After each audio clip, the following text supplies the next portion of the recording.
As a psychotherapist, I think that hiding oneself and having to be closeted or secretive about anything causes a great deal of psychological trauma and damage. And I think coming out and facing who you are is very empowering. It's really important to be, not just come out to people around you, but come out to yourself, because you want to be true to who you are and be your authentic self. It's no fun living a lie and living in the closet. I came out much later in life than my daughter did. And I shared with a lot of my good friends. And it was, it felt really comfortable. I felt really comfortable with what was happening with me, and it was more of a sharing than a difficult process.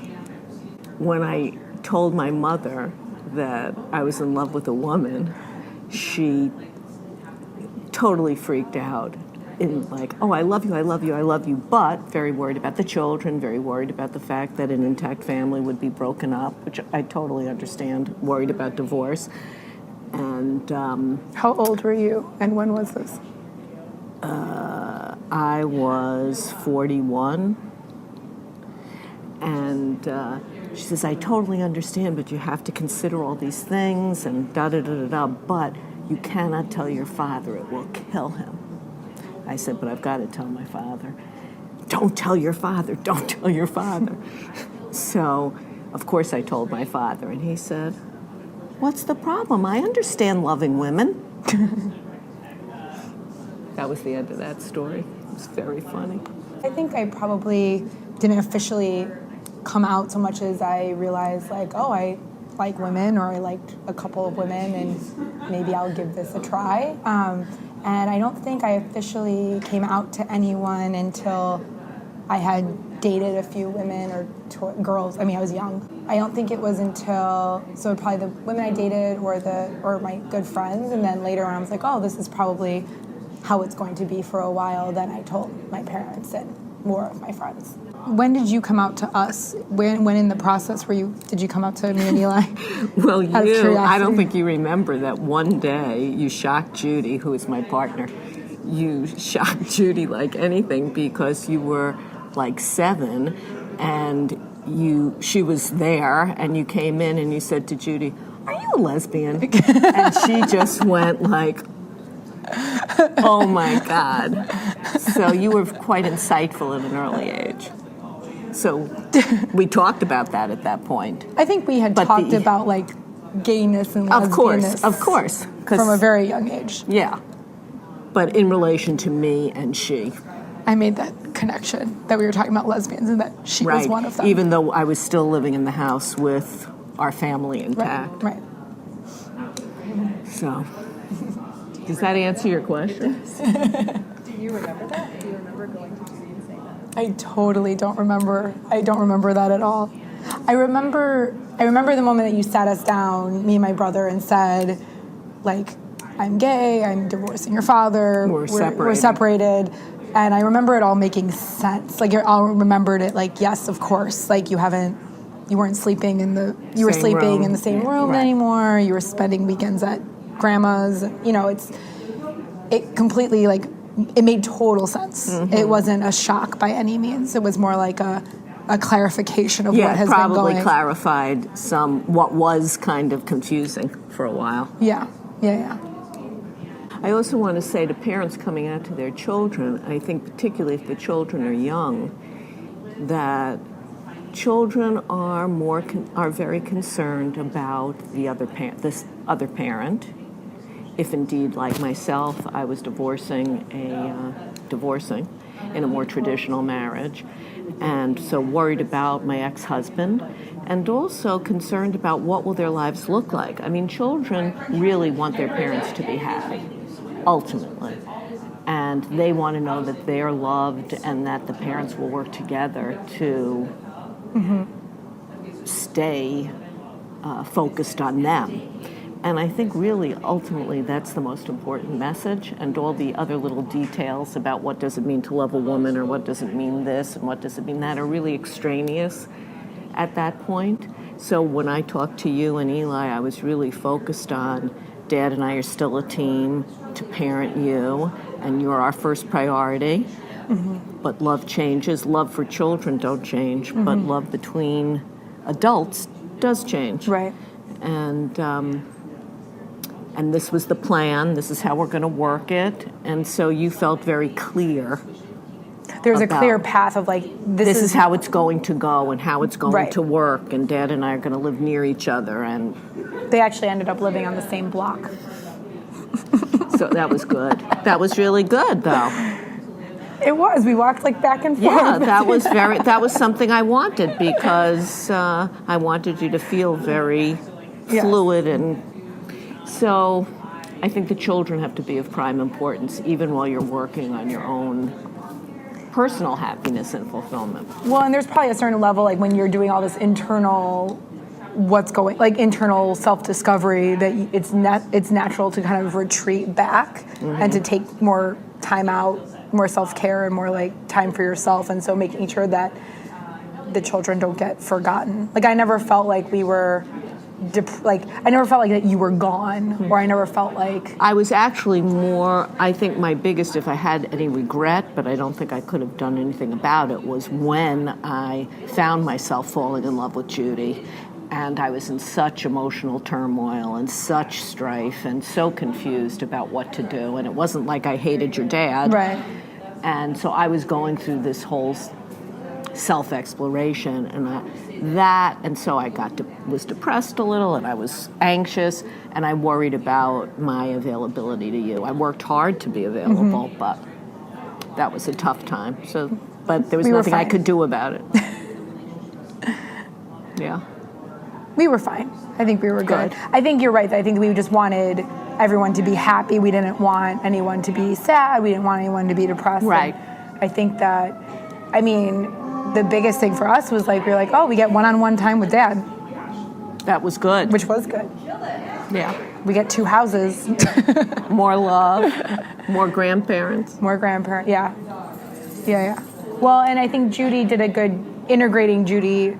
Judy kind of came into the picture slowly. They didn't move in together right away. They didn't, it was a lot of a slower of a transition, which was probably harder for you, but helped us in a lot of ways. Yeah. We've come a long way. We can get married, we can serve in the military. There's so many, I think we've come so far and very quickly. So I think we're still, but as for young people coming out, I think still some of the same stigmas exist, but I think they'll continue to exist because as middle schoolers and teenagers, you're constantly navigating who's different, you're different. You're what are the societal norms? So I think that there continues to be a lot of prejudice, but in the same way that if you're obese or if you're of a different race or religion, you're still going to have to tackle all of those things as a young person. So I think, and then as older people in the gay community, I think we have to navigate what we need next. I'm not sure I agree. No. I think that young people are so much more just accepting and just you. Transgender kids are in school. There's a lot much more of than before, for sure. And whether it's race or gender or.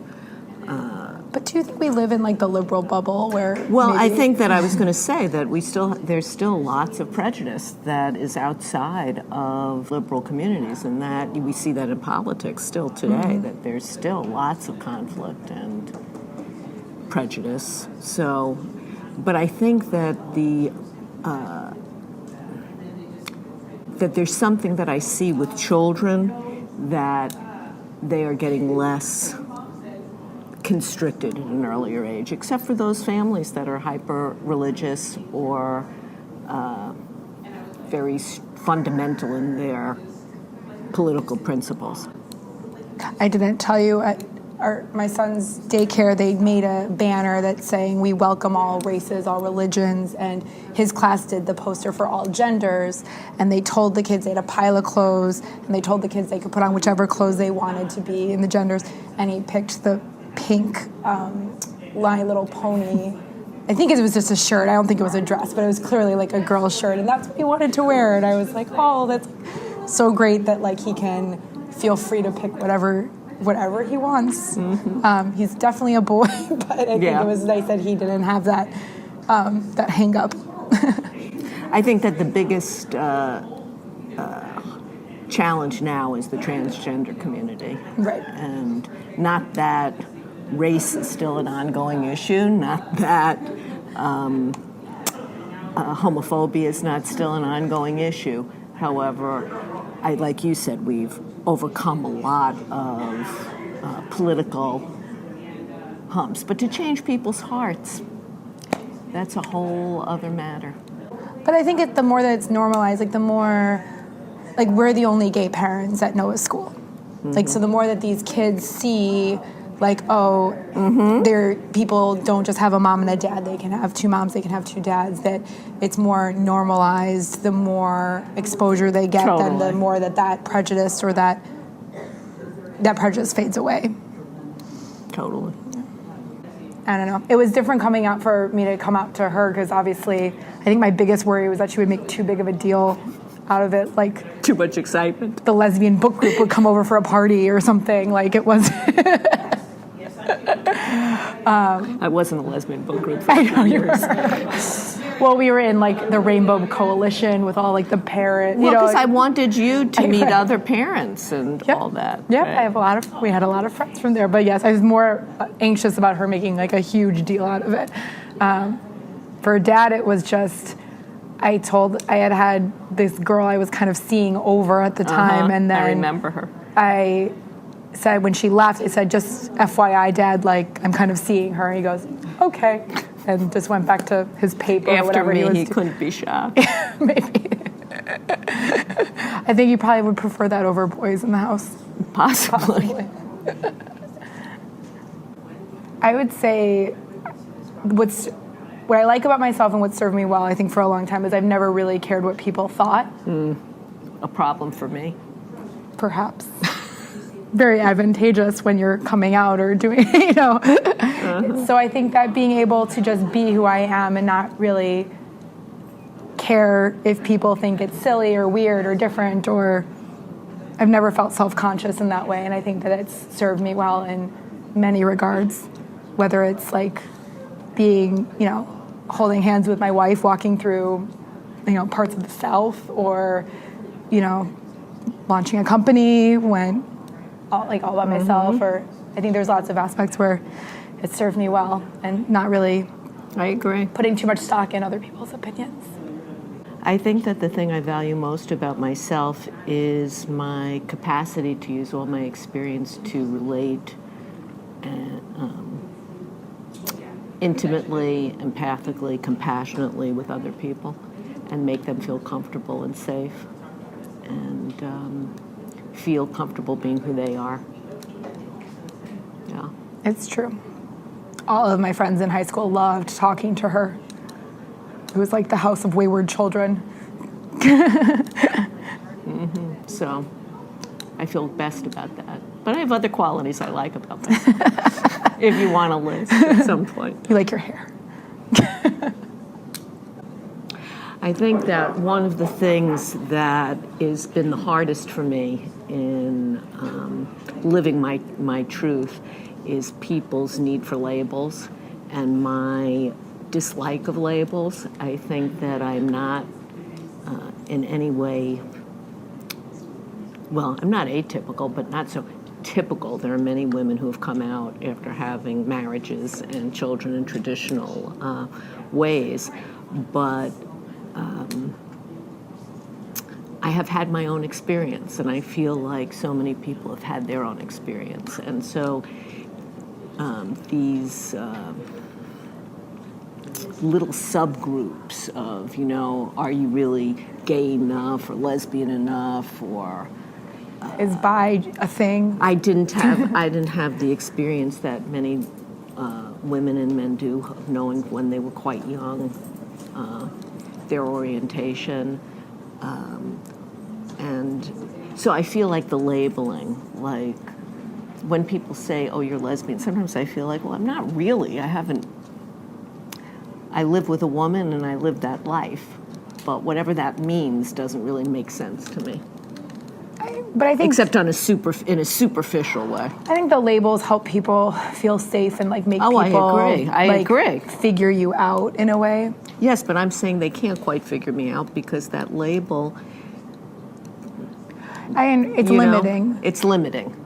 Like who's to say, right? And I'm probably the same way. I dated alongside. It's not like I realized I liked women and then like exclusively dated women. I dated men and women and preferred women and married a woman and can't think of a man that I could see myself being in a relationship with, but like who knows? I don't know. But like I think that's where it adds a layer of confusion probably is like, okay, I like women, so I'm a lesbian now and I'm gonna come out and all of a sudden they reach college or they're in their 20s or even their 30s and all of a sudden they fall for a man and all of a sudden it raises a whole other level of confusion and what does that mean? And I think that if you get rid of the labels and just say you love who you love, regardless of the gender, and it's a lot easier. I never necessarily tell people like, well, I'm gay.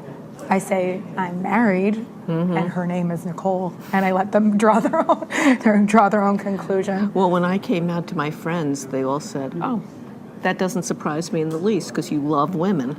So I've always loved women. I've always had really close friends, but I've also had very close relationships with men too. So, yeah. I think in the beginning it probably lets people feel safe.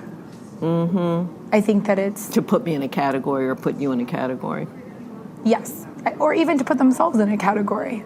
You know, I think that we all went through, I mean, my wife is fairly girly, but like she went through this like, okay, I'm a lesbian now. Do I need to chop my hair short and wear wife beaters and start listening to Ani? Like, you know, what does this mean? And I think we all kind of navigate that and play a role and say like, oh, I'm a lesbian, I must do this. This is what this means. Or if I'm gay, this must be this. And I think that I think it's all a matter of figuring it out. But the less you can put a label on it, the better it is because you can be a lot more fluid and free to be your authentic self versus saying, well, if I'm this now, I can only operate this Exactly. way. So it works both ways, internal labels as well as external labels. Yes, but if it's easier for someone to like say like, oh, you're a lesbian, well, like let them have, it doesn't bother me as much. Oh yeah, that's fine with me. I'm thinking more about the political positions more than even the... Well, you had told me like some of your lesbian friends who are more like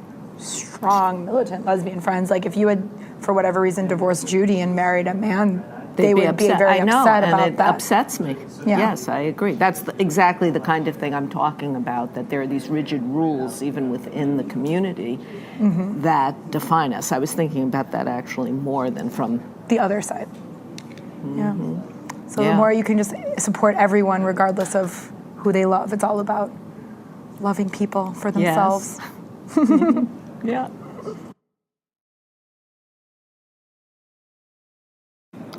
You go first. These are tough questions, you know. That's how you get to the grit. You're a therapist. You ask tough questions all day. But these are complicated because of all my self-knowledge after so many years of analysis and therapy. Right. That's not easy.